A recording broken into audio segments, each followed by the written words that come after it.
विद्यार्थियों, मैं Mohan sir PDS group online classes में आपका स्वागत है। हम आज आपको पढ़ाएंगे त्रिकोणमिति का परिचय अध्याय। त्रिकोणमिति त्रिकोणमिति का परिचय आप पिछली कक्षाओं में त्रिकोणमिति के विषय में कुछ नहीं पढ़ा होगा। यह आपको कक्षा 10 में मिल रहा है। तो त्रिकोणमिति शब्द का अर्थ क्या है? त्रिकोणमिति त्रिभुज से संबंध रखता है। इसमें त्रिभुज के कोण और भुजा को ज्ञात करने के विषय में जानकारी प्राप्त करेंगे या अध्ययन करेंगे। त्रिकोणमिति शब्द का क्या अर्थ है? त्रि का मतलब तीन,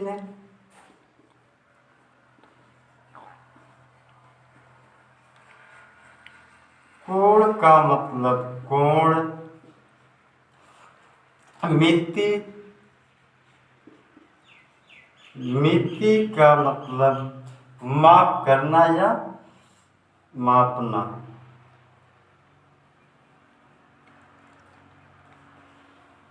त्रिभुज के तीन कोणों या तीन भुजा को माप करना ही त्रिकोणमिति कहलाता है। यही आपका त्रिकोणमिति का परिचय है। अगर तीन कोण या तीन भुजा में से कुछ भुजा दी गई हो तो हम शेष कोण और शेष भुजा को ज्ञात कर सकते हैं। तो आइए जानते हैं कैसे ज्ञात करेंगे। त्रिकोणमिति का अर्थ त्रिभुज से है। तो त्रिभुज 6 प्रकार के होते हैं जो हम पिछली कक्षाओं में पढ़ चुके हैं। कोणों के आधार पर त्रिभुज 3 प्रकार के होते हैं। भुजाओं के आधार पर भी त्रिभुज 3 प्रकार के होते हैं। इस प्रकार कुल मिला के त्रिभुज 6 प्रकार के बनते हैं। तो कोणों के आधार पर समकोण,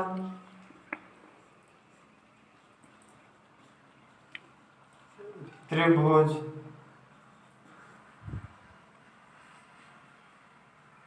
न्यून कोण त्रिभुज,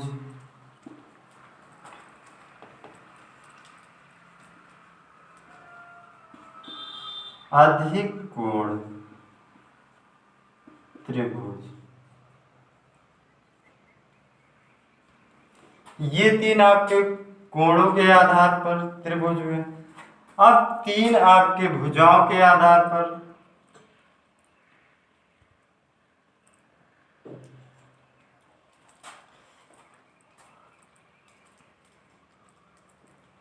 समबाहु,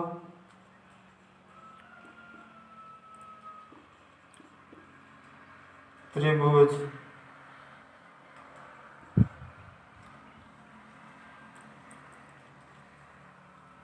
समद्विबाहु त्रिभुज और विषमबाहु त्रिभुज। इस प्रकार से कुल 6 त्रिभुज होंगे। लेकिन हमें त्रिकोणमिति में केवल समकोण त्रिभुज ही पढ़ना है, क्योंकि इसमें केवल समकोण ही त्रिभुज का यूज है। बाकी के 5 आपके समकोण त्रिभुज में नहीं, त्रिकोणमिति में नहीं आते हैं। तो समकोण त्रिभुज आइए जानते हैं समकोण त्रिभुज किसे कहते हैं। तो समकोण त्रिभुज वह त्रिभुज जिसका एक कोण 90 अंश का हो उसे समकोण त्रिभुज कहते हैं। तो समकोण त्रिभुज आइए बनाते हैं। एक त्रिभुज बनाते हैं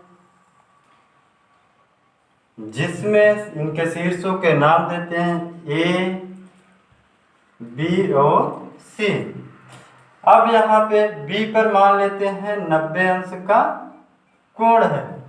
अगर बी पर 90 अंश का कोण है तो जो 90 अंश का कोण है ठीक इसके सामने की जो भुजा होती है यह भुजा कर्ण कहलाएगी। अब बाकी बचते हैं शेष दो कोण। अब इन दोनों कोणों में हम जिसे थीटा मानेंगे उसके सामने की भुजा लंब हो जाएगी। अगर इसे थीटा मानते हैं तो ये लंब हो जाएगा, इसे थीटा मानेंगे तो ये लंब हो जाएगा। अब मान लेते हैं ये हमारा थीटा हो जाए। अगर ये थीटा हो जाएगा तो इसके सामने की भुजा ये लंब हो जाएगी, जैसा हम बताया आपको कि इसके सामने की भुजा ये लंब हो जाएगी। अब थीटा के जो नीचे की भुजा बचती है यह हो जाएगी आपकी आधार। अगर कोई समकोण त्रिभुज दिया हुआ है तो उसके जो 90 अंश का कोण बनाएगा इसके जस्ट सामने की भुजा को हम कर्ण मानते हैं। और जो शेष दो बचते हैं इनमें ध्यान देना, जिसे हम थीटा मानेंगे उसके सामने की भुजा लंब हो जाएगी, जो नीचे की भुजा बचती है वह आधार बन जाएगी। तो इस प्रकार से ये हुआ। अब यहाँ पर अगर हम किसी त्रिभुज के भुजा में बात करें अनुपात की, तो इनमें 6 अनुपात बनते हैं। तो 6 अनुपात में पहला आपको बनेगा यहाँ पर साइन, और दूसरा होता है कास, टैन और काट, सेक और कोसेक। अगर इनके भुजाओं के अनुपात के विषय में बात करते हैं तो 6 अनुपात बनते हैं जिसे हम इनसे व्यक्त करेंगे। अगर हम ये थीटा को साइन के साथ लेंगे तो साइन थीटा बराबर क्या बनता है, लंब बटे कर्ण आपका बनेगा। जो साइन थीटा का अनुपात आएगा वह लंब बटे कर्ण होता है। अब अगर हम कास के साथ थीटा ये लेंगे तो यहां पर जो बनेगा वह बनता है आधार बटे कर्ण अनुपात। आधार बटे कर्ण। अब इसके बाद अगर हम टैन के साथ थीटा लेंगे तो अनुपात भुजा का क्या बनेगा, टैन के साथ अगर लेते हैं तो आपका लंब बटे आधार बनता है। तो यहां क्या हो जाएगा, लंब बटे आधार। अब अगर काट के साथ लेते हैं तो क्या बनता है, जस्ट इसका उल्टा बन जाता है, आधार बटे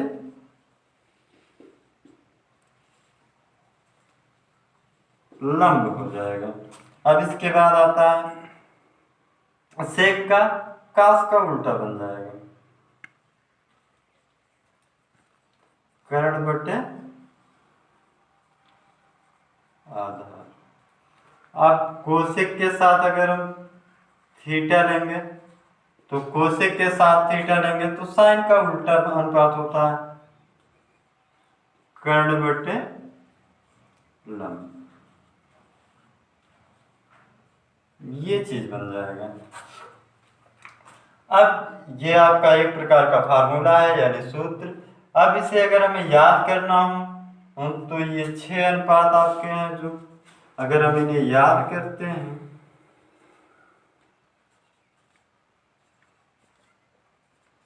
तो याद करने में थोड़ा अगर प्रॉब्लम होती है तो ध्यान देना, इनके उल्टा ये है, इन तीनों के उल्टा ये बन रहे हैं। तो साइन थीटा बराबर अगर हमारे पास लंब बटे कर्ण है तो इसका अपोजिट जो बनने वाला है वह होगा बिल्कुल लास्ट कोसेक। साइन का उल्टा कोसेक होता है। तो साइन में लंब बटे कर्ण है तो कोसेक में क्या हो गया, कर्ण बटे लंब, ठीक इसका उल्टा। अब अगर कास पे ध्यान देते हैं तो कास आपका होता है सेक का उल्टा। तो कास थीटा में आधार बटे कर्ण है तो सेक में क्या हो गया, कर्ण बटे आधार। अगर हम लंब और कर्ण, लंब इसमें टैन में और अगर काट में देखते हैं तो टैन में आपका लंब बटे आधार है, इसका उल्टा काट में आधार बटे लंब होगा। तो इस प्रकार से अपोजिट हम देखकर भी याद कर सकते हैं। अगर इसमें समस्या है तो आगे देख सकते हैं एक शब्द का प्रयोग करके। जैसे अगर हम मानेंगे यहाँ पे लंब को यल से प्रदर्शित करते हैं और आधार को ए से प्रदर्शित करते हैं और कर्ण को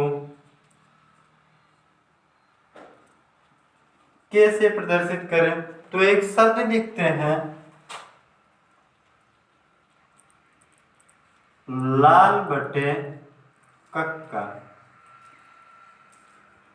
तो यहाँ पर भी आसानी से याद हो सकता है, जैसे साइन है तो साइन के साथ अगर देखेंगे तो साइन के लिए हो जाएगा ये लंब बटे कर्ण, साइन के लिए लंब बटे कर्ण, और कास के लिए अगर बात करते हैं तो कास के लिए हो जाएगा आधार बटे कर्ण, और अगर टैन के लिए बात करते हैं तो टैन के लिए हो जाएगा लंब बटे आधार।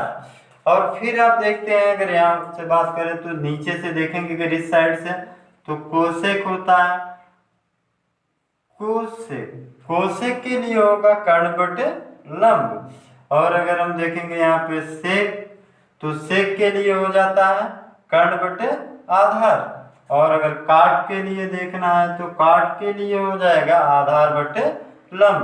इस प्रकार से इस सूत्र को हम याद कर सकते हैं आसानी से।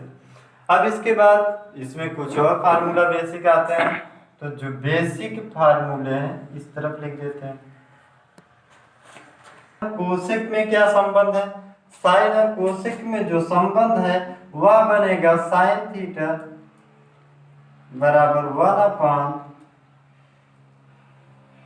Cosec theta. साइन थीटा का जो कोसेक थीटा से संबंध होगा वह साइन थीटा बराबर 1 कोसेक थीटा। अब अगर हम कास में देखते हैं तो कास थीटा बराबर हो जाएगा 1 सेक थीटा। अगर टैन में देखना है तो टैन थीटा बराबर क्या बन जाएगा 1 काट थीटा, और अगर काट में देखना है तो काट थीटा बराबर 1 टैन थीटा, और यहाँ पर आगे लिखेंगे सेक थीटा बराबर तो क्या हो जाएगा 1 कास थीटा, और यहाँ पर कोसेक के लिए अगर देखते हैं तो कोसेक थीटा बराबर 1 साइन थीटा। अब इसके बाद यहाँ पे देखेंगे तो ये 6 अनुपात हो गए। इसके बाद और दो आपके अतिरिक्त सूत्र मिल जाएंगे टैन के रूप में काट के रूप में। तो जो अतिरिक्त मिलने वाले हैं वह हैं टैन थीटा का साइन और कास के साथ कैसा संबंध है, तो टैन थीटा का साइन और कास के साथ संबंध जो बनेगा साइन थीटा बटे कास थीटा। अब इसके बाद आपका काट के लिए अगर देखते हैं तो काट थीटा बराबर कास थीटा बटे साइन थीटा, ये हो जाएगा। अब इन्हें भी याद करने की बात है, क्योंकि ये भी आपका सूत्र में ये और ये दोनों आपके सूत्र में यूज होने वाले हैं। जब सवाल लगाएंगे तो सवालों में इस सूत्रों का प्रयोग होगा, तो इन्हें याद करना बहुत जरूरी है, क्योंकि इनके बिना सवाल नहीं लग पाएंगे। तो अगर याद करने में इन्हें देखते हैं तो कैसे याद करेंगे, या भी वही चीज है पिछले जैसा, साइन और कोसेक एक दूसरे के जब देखेंगे तो अपोजिट मिलते हैं। यहाँ साइन थीटा बराबर 1 कोसेक मिल रहा है, यहाँ कोसेक थीटा बराबर 1 साइन। तो इसी प्रकार से कास और सेक में देखेंगे, यहाँ कास थीटा बराबर 1 सेक मिल रहा है, यहाँ सेक थीटा बराबर 1 कास, यही चीज। फिर यहाँ पर देखेंगे टैन और काट में, तो टैन थीटा बराबर 1 काट और काट थीटा बराबर 1 टैन बन जाएगा। तो यहाँ अगर इनमें देखेंगे तो इन दोनों में भी ऐसे विपरीत है, टैन थीटा बराबर साइन अपान कास और काट थीटा बराबर कास अपान साइन। इस प्रकार से हम सूत्रों को याद रख सकते हैं।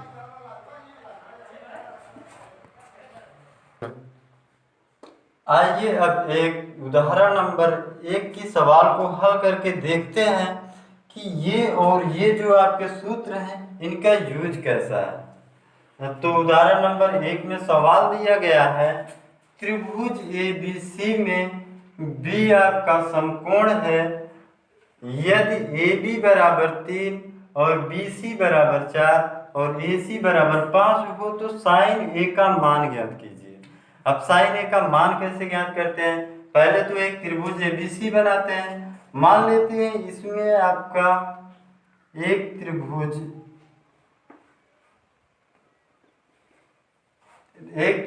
ए बी सी हो गया। अब कह रहा है सवाल में बी आपका समकोण है, समकोण यानी 90 अंश। तो यहाँ बी पर क्या हो गया 90 अंश समकोण। अब इसके बाद आगे कह रहा है ए बी बराबर 3, यानी कि जो ए बी की लंबाई होगी वह होगी आपकी 3। फिर इसके बाद कह रहा है बी सी बराबर 4, बी सी आपकी ये भुजा यानी ये कितना होगा 4 होगा। अब ए सी कह रहा है, ए सी का मतलब ये भुजा कह रहा है कितना होगा 5 होगा। अब पूछ लिया है साइन ए का मान, तो साइन ए का मान पूछा है, यानी अब यहीं पे तय करना है कि हम ये कोण लेंगे कि ये लेंगे। अगर यहाँ पे साइन ए है यानी ए कोण लेंगे, ये वाला कोण। जब ये कोण लेंगे तो अब जाहिर सी बात है कि इसके सामने की भुजा जो होगी वह क्या बनेगी लंब। तो यह इसके सामने की जो भुजा होगी अगर कोण ये लेंगे तो ये हमारा क्या हो गया लंब। अब ये लंब हो गया, ये तो जानते हैं 90 अंश है, तो इसके सामने की भुजा क्या बनती है कर्ण। अब नीचे की जो भुजा होती है ये आपका क्या बन जाता है आधार। अब हम देखते हैं साइन ए बराबर क्या होता है अनुपात इसका भुजाओं का। तो साइन ए बराबर जो यहाँ पर हमें मिल रहा है सूत्र देख रहे हैं ना, यहाँ से सूत्र का प्रयोग करेंगे क्योंकि साइन ए आया है तो साइन थीटा या साइन ए एक ही बात होती है। तो साइन थीटा या साइन ए, तो साइन ए बराबर जो इनकी भुजाओं का अनुपात बनता है तो साइन ए बराबर क्या बनेगा लंब बटे कर्ण। तो यहाँ पर लिखेंगे लंब बटे कर्ण। तो यहाँ सवाल में हम चित्र में देख रहे हैं इनकी लंब आधार और कर्ण व्यक्त कर चुके हैं कि ये हमारा लंब होगा, ये आधार होगा, ये कर्ण होगा। तो लंब का मान कितना है, लंब ये भुजा है तो इसका मान कितना है BC 4 सेंटीमीटर। तो यहाँ क्या रखेंगे 4। अब इसके बाद आपका आता है कर्ण। कर्ण कौन सी भुजा है ये है AC, तो AC का मान कितना है 5 है, तो बटे में आपका क्या आएगा 5। इस प्रकार से साइन ए बराबर क्या आंसर आएगा 4/5। जो हम ज्ञात कर रहे थे यहाँ पे साइन ए बराबर का मान क्या होगा, तो वह मान यहाँ से क्या निकला साइन ए बराबर 4/5। तो ये आपका सवाल है। साइन ए का मान ये आपका 4/5 आया। इस प्रकार से यह आपका आंसर हो गया। अब आपके सामने एक दूसरा सवाल है। जो त्रिभुज ABC में कोण B बराबर 90 अंश तथा AB बराबर BC बराबर 5 सेंटीमीटर और AC बराबर 5√2 सेमी हो, तो साइन ए तथा tan C का मान ज्ञात कीजिए। अब यहाँ पर त्रिभुज में जो त्रिभुज बनाएंगे उसमें एंगल चेंज हो जाएंगे, तो एंगल चेंज हो जाएंगे। चाहे दो प्रकार से त्रिभुज बनाकर आप अलग अलग से सॉल्व कर सकते हैं दोनों के मान, या फिर दोनों को एक ही में भी समझ के हल कर सकते हैं। तो जैसे मान लेते हैं एक त्रिभुज बनाते हैं समकोण। समकोण त्रिभुज में शीर्षों के नाम A और B पर क्या होना चाहिए 90 अंश का कोण, इसलिए B के स्थान पर 90, तो इसे B मान लेते हैं शीर्ष और इसे C मानते हैं। तो इसे C मानेंगे तो यहाँ पर कह रहा है AB और BC बराबर 5, तो AB भी क्या होगा 5 सेमी और BC भी 5 सेमी होगा और AC आपका दिया है 5√2 सेमी। तो ये हो गया। अब सवाल में कह रहा है साइन ए का मान ज्ञात करने के लिए, तो साइन ए का मान क्या होगा साइन ए बराबर, तो सूत्र पे ध्यान देंगे। तो सूत्र में क्या होता है साइन ए का, यहाँ पे भुजाओं का अनुपात, साइन ए बराबर लंब बटे कर्ण, लंब बटे कर्ण होगा। तो यहाँ देखते हैं लंब आपका एक क्या होगा, लंब इसमें क्या बनेगा। अगर हमारे सामने साइन के साथ एक कोण दिया गया है, यानी ये कोण लेंगे, तो इसके सामने की जो भुजा होगी ये हमारा क्या बन जाता है, लंब बनेगा। और 90 अंश के सामने की भुजा को हम जानते हैं ये क्या बनता है, कर्ण। अब जो इस कोण को, जिस कोण को लेते हैं उसके नीचे की जो भुजा बनती है वह हमारा क्या होता है, आधार।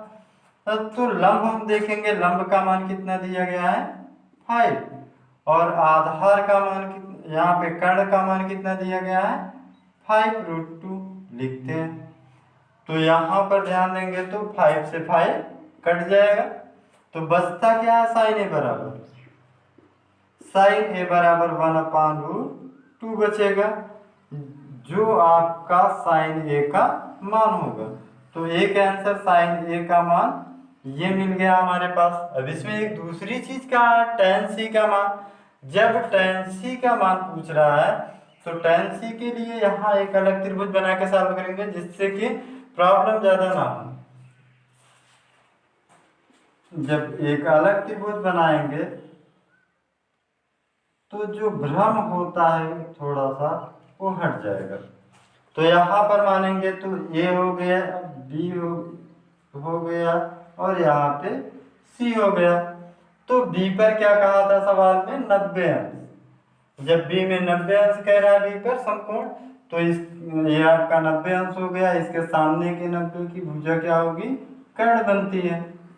और अब हम क्या कह रहा है, tan c का मान, tan c का मान चाहिए, यानी कोण कौन सा लेना पड़ेगा, c, क्योंकि c की बात किया है tan के साथ। तो जब ये कोण लेंगे तो इसके सामने की जो ये भुजा होती है ये अब हमारी क्या हो गई, लंब बन जाएगा, लंब हो जाएगा। अब इसके साइड की जो भुजा होगी वह क्या बनेगी, आधार। अब तो यहाँ लंब आधार कर्ण कन्फर्म हो गया। अब इसके बाद वैल्यू रख देते हैं, तो मतलब आपका दिया है ए बी क्या है 5 है, और यहाँ पे बी सी भी आपका 5 ही दिया है, और कर्ण आपका ए सी का मान क्या दे रखा है 5√2, तो ये हो जाएगा 5√2। अब हम tan c के लिए इस जो भुजाओं का अनुपात होता है उसे लिखते हैं सूत्र से। तो tan c बराबर क्या बनेगा, tan में आपका जो भुजाओं का अनुपात होता है वह होगा आपका लंब बटे आधार। अब लंब बटे आधार होता है, तो यहाँ पे आप देखोगे तो लंब कितना है हमारा, ए बी 5 दिया गया है, और आधार जो बन रहा है बी सी वह भी कितना है आपका 5 ही है, तो यहाँ भी रखेंगे 5। अब यहाँ 5 से 5 कट भी जाएगा, तो काट देते हैं दोनों। जब कट जाएगा तो tan c का जो आंसर आएगा वह हो जाएगा आपका 1 के बराबर। तो आपका दूसरा आंसर tan c बराबर क्या हो गया, 1 हो गया। तो आपको ये सवाल समझ में आया होगा उम्मीद है।